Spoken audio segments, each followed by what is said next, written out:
अस्सलामुअलैकुम सामीन। यकुम शव्वालुल मुकर्रम और 21 मार्च है। ख़बर का उन्वान है ईद का खुतबा।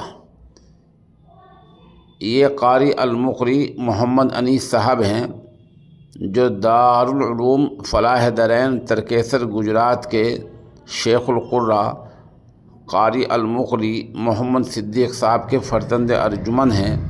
माशाअल्लाह बरतानिया के शहर मैनचेस्टर में ईद का खुतबा पढ़ रहे हैं। अल्लाहु अकबर, अल्लाहु अकबर, ला इलाहा इल्लल्लाह वल्लाहु अकबर, अल्लाहु अकबर वलिल्लाहिल हम्द, अल्लाहु अकबर, अल्लाहु अकबर, ला इलाहा इल्लल्लाह वल्लाहु अकबर, अल्लाहु अकबर वलिल्लाहिल हम्द, अल्लाहु अकबर, अल्लाहु अकबर, ला इलाहा इल्लल्लाह वल्लाहु अकबर, अल्लाहु अकबर वलिल्लाहिल हम्द। अल्हम्दुलिल्लाहि रब्बिल आलमीन वल्आक़िबतु लिल्मुत्तक़ीन इन्नहु ला युहिब्बुल मुफ़्सिदीन वला उद्वान इल्ला अलल ज़ालिमीन वस्सलातु वस्सलामु अला रसूलिहिल अमीन अल-मब्ऊथ रहमतल लिल आलमीन व सल्लल्लाहु अलैहि व अला आलिहि व अस्हाबिहि अजमईन। इबादल्लाह, नुशाहिदु फी हादिहिल अय्याम कअन्न हादिहिद दुन्या मुलिअत बिज़्ज़ुल्मि वल उद्वान والفساد والطغيان والإثم والعصيان، فكثرت فيها الشرور والفتن، وشاعت فيها الهموم والغموم، وانتشرت فيها الكره والكهروب، فالله خير حافظا وهو أرحم الراحمين. أخبر في قوله تعالى: ولا تحسبن الله غافلا عما يعمل الظالمون. وإلى ذلك يشير قول رسول الله صلى الله عليه وسلم: لو لم يبق من الدنيا إلا يوم ليبعث الله رجلا منا يملأها عدلا كما ملئت جولا. أخرج الإمام أحمد. وقوله أيضا: لا تزال طائفة من أمتي على الحق الظاهرين بعدوهم قاهرين لا يضرهم من خالفهم إلا من أصابهم من اللأوى حتى يأتيهم أمر الله وهم كذلك. قالوا: يا رسول الله وأين هم؟ قال: ببيت المقدس. وأثنى في بيت المقدس. قال الحافظ ابن حجر رحمه الله: والمراد بالذين يكونون ببيت المقدس الذين يحشرهم الدجال إذا خرج فينزل عيسى إليهم فيقتل الدجال. أعوذ بالله من الشيطان الرجيم. إن الله وملائكته يصلون على النبي يا أيها الذين آمنوا صلوا عليه وسلموا تسليما.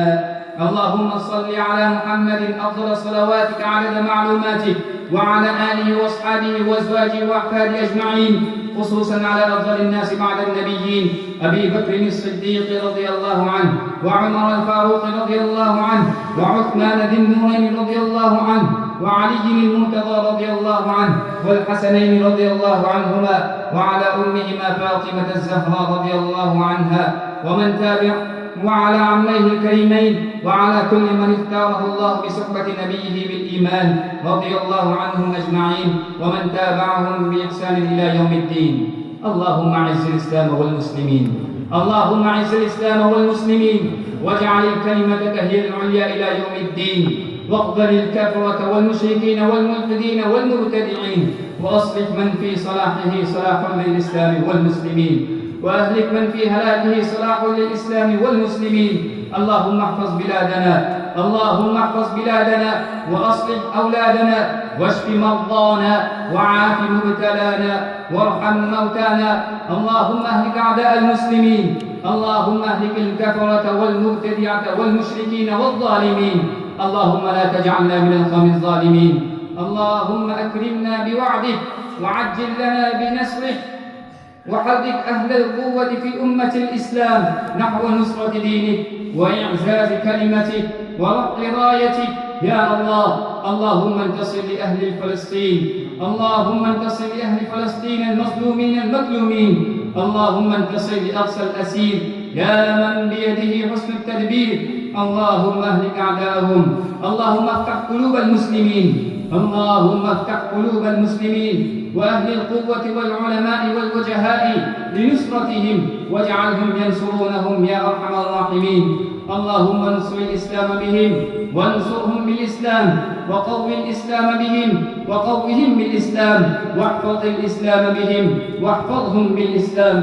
اللهم انقذنا من هؤلاء الحكام الظلمة الذين يوالون أعداء الله ويتآمرون على عباد الله، وانتقم لنا منهم يا إله الأولين يا إله الأولين والآخرين، يا ناصر المظلومين، يا قاهر الجبارين. يا ربنا طال ليل الظالمين وطال البلاء على إخواننا المستضعفين. اللهم انصر إخواننا المستضعفين في كل مكان يا رب العالمين. اللهم ارحم أهل القدس، اللهم ارحم أهل القدس في فلسطين. اللهم اعتق رقابهم من كيد الظالمين والماكرين. اللهم انصرهم على عدوك وعدوهم. اللهم احفظ القدس وأهلها وأبنائها من مكائد الظالمين الماكرين المفسدين. اللهم عليك بالظالمين. اللهم إنهم قد ملأوا الأرض فسادا وملؤوها ظلما وبغيا وعدوانا وحسدا. اللهم إنا نجعلك في نحورهم ونعوذ بك من شرورهم. اللهم كن لهم ناصرا ومعينا ومؤيدا وظهيرا.